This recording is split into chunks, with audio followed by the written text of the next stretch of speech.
La Mannschaft vient de se faire éliminer de la Coupe du Monde 2026. Énième échec cuisant pour l'équipe d'Allemagne, mais ça n'a pas toujours été le cas et on en parle de suite.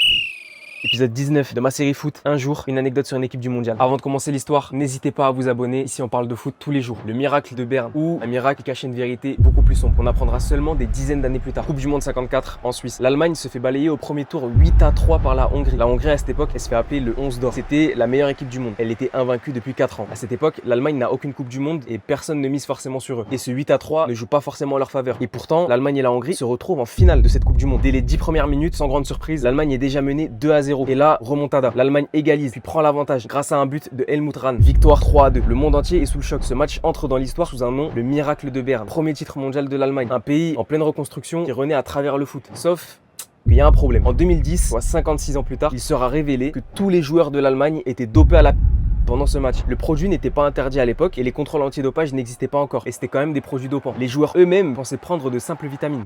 Et c'est un demi-siècle de légende nationale construit sur un mythe qui cachait une vérité bien plus trouble. Le miracle de Berne. Et pour revenir à aujourd'hui, depuis 2018, l'Allemagne c'est flop sur flop. Éliminée en 2018 dès la phase de groupe, éliminée en 2022 dès la phase de groupe et éliminée en 2026 dès les 16e de finale. Après moi je suis un Algérien les gars. On va dire qu'il y a des news qui me touchent et d'autres qui me touchent moins.